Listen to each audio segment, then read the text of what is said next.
छत्तीसगढ़ के घने जंगलों के बीच एक ऐसी जगह है जो सिर्फ एक मंदिर नहीं बल्कि शांति का एक अलग ही एहसास है। जतमाई मंदिर।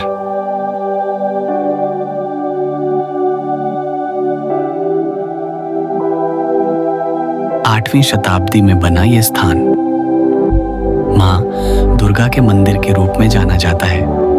यहाँ आकर लगता है जैसे समय रुक गया हो। सिर्फ प्रकृति और श्रद्धा के बीच एक अनोखा मिलन।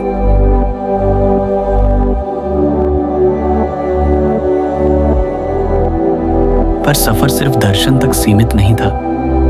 यहाँ हमने दोस्तों के साथ वो छोटी छोटी खुशियां भी महसूस की, जहाँ एक तरफ भक्ति का अनुभव था, वहीं दूसरी तरफ दोस्ताना हंसी मजाक। जतमाई का सफर खत्म हुआ, पर ये बस शुरुआत थी। अब हम निकल पड़े बस्तर के अगले चमत्कार की तरफ, चिंगरापागर वाटरफॉल। जतमाई के शांत मंदिर से आगे बढ़ते हुए मैं पहुंचा छत्तीसगढ़ के दिल में छुपे उस खजाने तक जिसे लोग चिंगरापागर वाटरफॉल कहते हैं।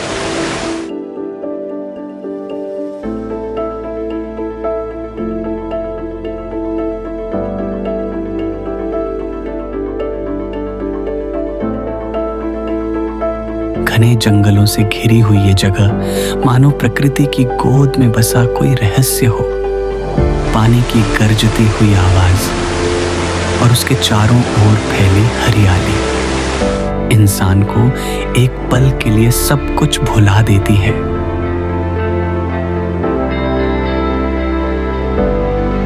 यहाँ दोस्तों के साथ बिताए वो मस्ती भरे पल हमेशा याद रहेंगे। और अब मेरी ये यात्रा मुझे ले जा रही है एक और अनदेखे मंजिल की ओर। चिंगरापागर के झरनों की गूंज अब पीछे छूट चुकी थी। रास्ता शांत था, बस हवा थी और पेड़ों के बीच फैली नमी की खुशबू।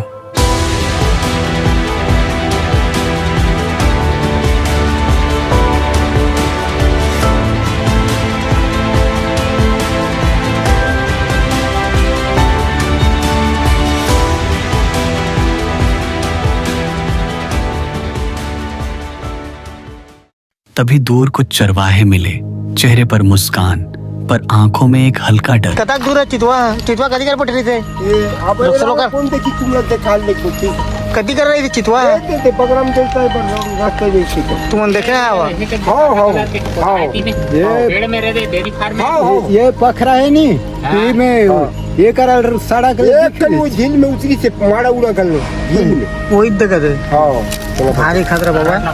अब बाबा ये कौन आएगा? पागल है बाबा। अभी 4 बजे कोई निकलती दिखा सही 4 बजे कोई निकलती के भाई से फोटो हमार हाँ तो फोटो एकदम आगे हीरो दिखा बाबा था खतरनाक हीरो। बुजुर्गों की वो बात अब भी दिमाग में गूंज रही थी। But journey never stops. हम निकल पड़े आगे towards the heart of Bastar, Chitrakoot की ओर। रास्ता धीरे धीरे ले आया हमें बस्तर के इस छुपे खजाने तक, the Niagara of India, Chitrakoot waterfall. गरजती धारा, चारों तरफ बिखरी फुहारें और हवा में घुली मिट्टी की खुशबू। यहाँ सिर्फ पानी नहीं गिर रहा था बल्कि इतिहास और लोक कथाएं बह रही थीं। नीचे किनारे शिवलिंग और त्रिशूल दिखते हैं जो याद दिलाते हैं कि ये जगह केवल सुंदरता नहीं बल्कि श्रद्धा और विश्वास का केंद्र भी है। यहाँ इंद्रावती नदी ने लगभग 30 मीटर की ऊंचाई से गिरते हुए एक विशाल घोड़े के नाल हॉर्स शू जैसा आकार लिया है, जिसे देखकर लगता है जैसे प्रकृति ने खुद इसे आकार दिया हो। यहाँ खड़े होकर पानी की ठंडक, हवा की सरसराहट और झरने की आवाज में एक अजीब सा सम्मोहन था। और फिर हम आगे बढ़े मेहंदी पहाड़ की ओर, जहां और भी कहानियां और अनुभव हमारा इंतजार कर रहे थे। सूरज सिर पर था, दोपहर की धूप पहाड़ियों पर ऐसे बिखरी थी जैसे सोने की परत हो। मेहंदी पहाड़ की हर चोटी पर हवा की सरसराहट एक अलग ही कहानी कह रही थी।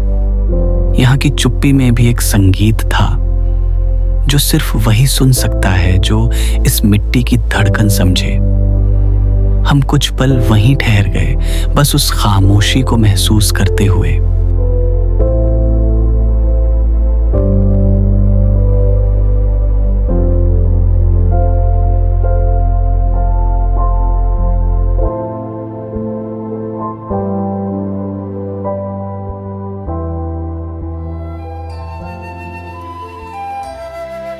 और फिर रास्ता हमें ले आया मां दंतेश्वरी के दरबार तक।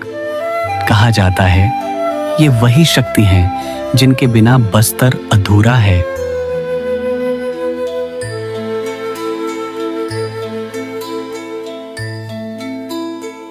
मंदिर के भीतर दीपक की लौ और बाहर बहती हवा, दोनों में एक ही शक्ति का एहसास था, शांति और समर्पण का।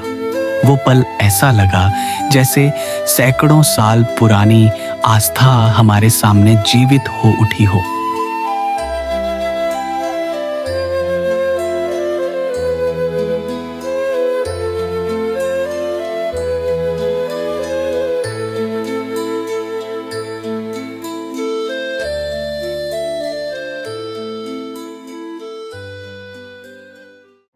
मंदिर से निकलते हुए रास्ते हरियाली में गुम होते चले गए। हमने एक शांत घाटी में रुककर नाश्ता बनाया। धुएं और ठंडी हवा में एक अलग ही सुकून था। फिर हम बढ़े अबुझमाड़ की ओर, जहां जंगल घना होता जाता है और इंसानियत अपनी सबसे सरल शक्ल में मिलती है। वहां का हर गांव, हर मुस्कुराता चेहरा किसी पुराने किस्से जैसा था। अबुझमाड़ के गहरे जंगलों में, जहां मोबाइल का नेटवर्क नहीं, वहां जिंदगी अपने असली रूप में मिलती है। हम पहुंचे एक छोटे से देसी बाजार में, जहां औरतें बेफिक्र होकर मुआ की महकदार शराब बेच रही थीं, जैसे यही उनका स्वर्ग हो। हमने भी उस रस का स्वाद लिया, मीठा, कच्चा, लेकिन असली, बिल्कुल इस जमीन की तरह।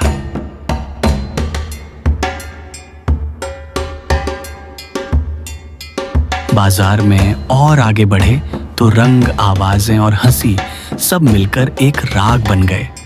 और तभी मिली एक दादी, झुर्रियों में सालों की कहानियां छिपी थी।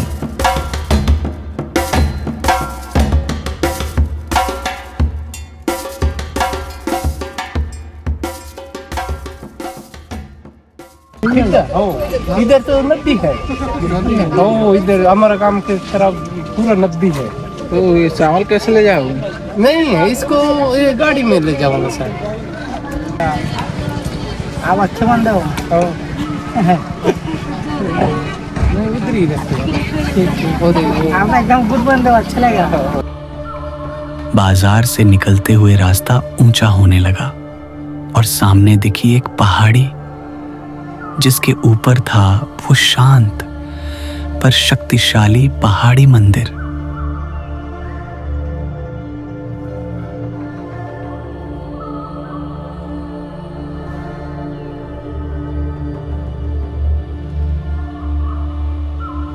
नारायणपुर का ये मंदिर मां दंतेश्वरी को समर्पित है, जहां शिवलिंग और श्री राम के दर्शन एक साथ होते हैं।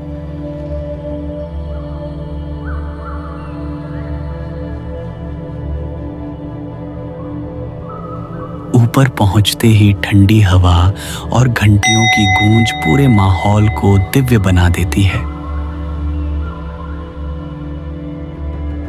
पत्थर से बना ये मंदिर सदियों पुराना है और हर दीवार जैसे कोई कहानी कहती है। जब नीचे की हरियाली देखी तो लगा जैसे पूरा बस्तर मां की गोद में समाया हो, शांत, विशाल और जीवन से भरा हुआ।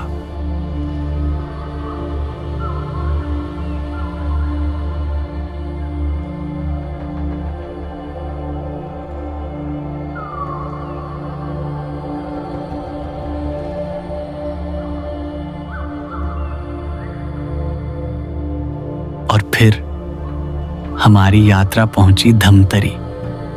गंगरेल बांध के किनारे हवा में घुली अगरबत्ती की खुशबू और जल की ठंडी नमी के बीच विराजती है मां आदिशक्ति अंगारमोती दई। कहा जाता है कि ऋषि अंगिरा की पुत्री मां अंगारमोती ने यहीं अवतार लिया था और तभी से ये भूमि शक्ति और श्रद्धा का प्रतीक बन गई। दूर दूर से श्रद्धालु यहाँ आते हैं, कोई संतान की कामना लेकर तो कोई मन की शांति की तलाश में। माँ के दरबार में खड़े होकर ऐसा लगता है जैसे मन के सारे शोर शांत हो गए हों, बस रह गई हो वो एक धड़कन जो आस्था से जुड़ी है। और तभी समझ आया सफर खत्म नहीं हुआ, बस मैं खुद से मिलने पहुंच गया हूं।